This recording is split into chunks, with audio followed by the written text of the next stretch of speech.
ఆదిత్య ఒక సాదాసీదా అబ్బాయి. చదువులో మంచి, మనసులో మంచితనమే ఎక్కువ. ఊరిలో అందరికీ ఇష్టమైన వ్యక్తి. అతని జీవితంలో పెద్ద కల తన అమ్మానాన్నలకి మంచి జీవితం ఇవ్వడం. అలాగని ప్రేమ అనే మాట అతని జీవితం దగ్గరకు కూడా రాలేదు. అంతవరకు ఆమె వచ్చే వరకు. ఊరిలో కొత్తగా బడిలో తెలుగు టీచర్గా చేరింది సంధ్య.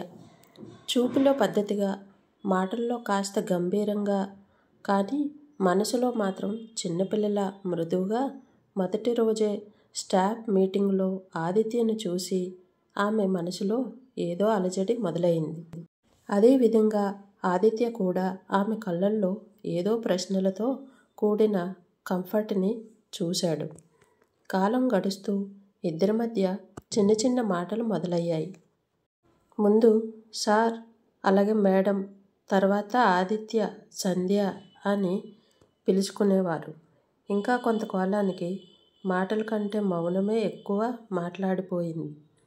ఊరి లైబ్రరీ వెనుక ఉన్న పెద్ద పీపల్ చెట్టు కింద ఇద్దరూ ప్రతిరోజు సాయంత్రం కలుసుకునేవారు. ఎంతో చెప్పాలనిపించి చెప్పకపోయే నిమిషాలు, చెప్పకూడదు అనిపించి చెప్పేసిన భావాలు. ఒకరోజు సాయంత్రం గాలి కొద్దిగా చల్లగా వీచినప్పుడు ఆదిత్య, నాకు భయం వేస్తుంది అని ఆమె నెమ్మదిగా చెప్పింది. ఏమైంది? నేనున్నాను కదా అని అన్నాడు ఆదిత్య. మనసులు దగ్గరయ్యాయి. కానీ నాకు తెలుసు, నేను ఇక్కడ ఎక్కువ రోజులు ఉండను. నాకిక్కడ ట్రాన్స్ఫర్ వచ్చే అవకాశం కూడా ఉంది అని చెప్పింది.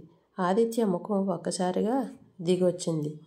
ఎంత బలంగా ఉన్నా మనసు మాత్రం మాట వినదు. అలా ఎందుకు అనుకుంటుంది? మనం అని మనసులో అనుకున్నాడు అని ఆమె నవ్వింది. ఆ నవ్వులో ఎంత బాధ ఉందో అతనికి మాత్రమే తెలిసింది. అలాగే కొన్ని రోజులు గడిచిపోయాయి. అంతలోనే నిజమే జరిగింది. సంధ్యకు విజయవాడకి ట్రాన్స్ఫర్ ఆర్డరు వచ్చింది. ఆ వార్త విన్న రోజునే ఇద్దరి మధ్య అంచలంచలమైన నిశ్శబ్దం నెలకొంది. చెప్పడానికి మాటలు లేకపోవడం కాదు, ఏ మాట చెప్పినా హృదయం చీలిపోతుందనే భయం. ఆమె వెళ్ళే ముందు రోజు సంధ్య, ఒకటే చెప్పు, మనం ఇలా విడిపోయి పోవాలా అని అన్నాడు. సంధ్య కళ్ళల్లో కన్నీళ్లు తిరిగాయి. ఊరు దూరం అవుతుందేమో ఆదిత్య, కానీ మనసులు దూరం కావు. నువ్వు నాకు ఇచ్చిన ప్రతి చిన్న జ్ఞాపకం నేను దగ్గర ఉంచుకుంటాను అని చెప్పింది సంధ్య. అతను అలా ఆమె చెయ్యి పట్టుకున్నప్పుడు అది ఇద్దరి మధ్య జరిగిన మొదటి స్పర్శ.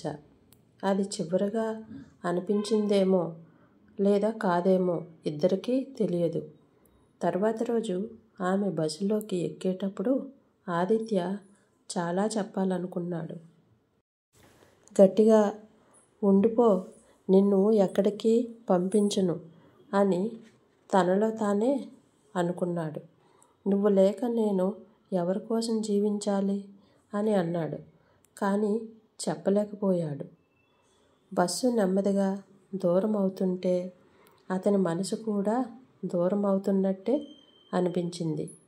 ఆమె వెళ్ళిపోయింది. అలాగే ఊరు అలాగే ఉంది, ప్రజలు కూడా అలాగే ఉన్నారు.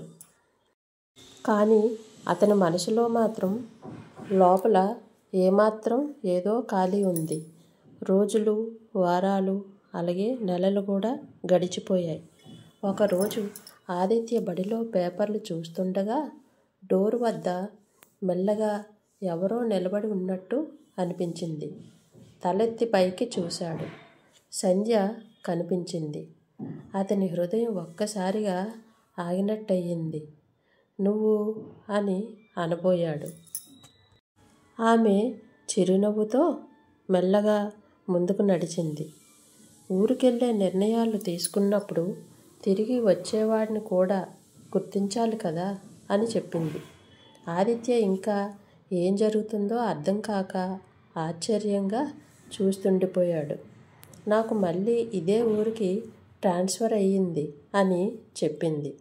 మరి నేను వెళ్ళిన ఊరు కంటే నువ్వు ఉన్న ఊరికే విలువ ఎక్కువ అని అనిపించింది అని చెప్పింది.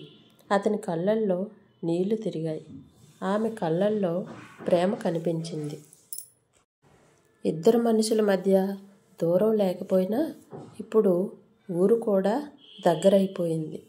సంధ్య ఇక నుండి ఎక్కడికి వెళ్ళాలన్నా మనమిద్దరం కలిసే వెళదాం అని అన్నాడు అని ఆమె అతని చేతిని పట్టుకుంది. అలా ఇద్దరూ కలిసి దూరమయ్యే దారులు తిరిగి మళ్ళీ కలిశాయి. మనసులు దగ్గరైన ప్రేమ ఊరికి కాదు జీవితానికి దారి తీసింది. సంధ్య తిరిగి వచ్చిన రోజుకి 1 వారం అయ్యింది. ఆదిత్య జీవితం మళ్ళీ రంగులమయమైంది. కానీ ఈసారి వారి ప్రేమ మాటల్లో కాదు, నిర్ణయాల్లో కనిపించింది. ఒక సాయంత్రం పీపల్ చెట్టు కింద ఇద్దరు కూర్చున్నారు. ఆదిత్య చేతిలో 2 టీలు ఉన్నాయి. సంధ్య చేతిలో ఒక చిన్న కవర్ ఉంది. అతను నవ్వుతూ అడిగాడు, ఏదో సీక్రెట్ ఉన్నట్టుంది, ఏమిటది అని అన్నాడు. సంధ్య ఒక లోతుగా ఊపిరి పీల్చి కవర్ అతనికి అందించింది. అందులో ఒక లెటర్ బడి నుంచి పంపింది. సంధ్య గారికి శాశ్వత నియామకం ఇచ్చినది. ఆదిత్య కళ్ళల్లో ఆనందం మెరిసింది.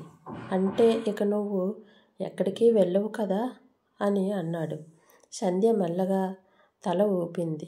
అవును ఆదిత్య, ఇక నా ఊరు, నా మనసు, నా జీవితం అన్నీ ఇక్కడే అని చెప్పింది. గాలి కాస్త బలంగా వీచింది. పక్కన ఉన్న పూలు రాలుతూ భూమి మీద చిన్న చిన్న వలయాల్లా వేశాయి. ఆ వాతావరణమే ప్రేమను ఆప్యాయంగా ఆలింగనం చేసుకున్నట్టుంది. ఈ కథ ఇంతటితో సమాప్తం. ఈ కథ కనుక మీకు నచ్చినట్లయితే కనుక, అలాగే నా ఛానల్కి ఫస్ట్ టైం వచ్చినట్లయితే కనుక లైక్ చేయండి, షేర్ చేయండి, అలాగే నా ఛానల్ను సబ్స్క్రైబ్ కూడా చేయండి. లైక్ చేయటం మాత్రం మర్చిపోకండి. మీరు లైక్ చేయటం వలన ఈ వీడియో ఇంకొంతమందికి రికమెండ్ అవుతుంది.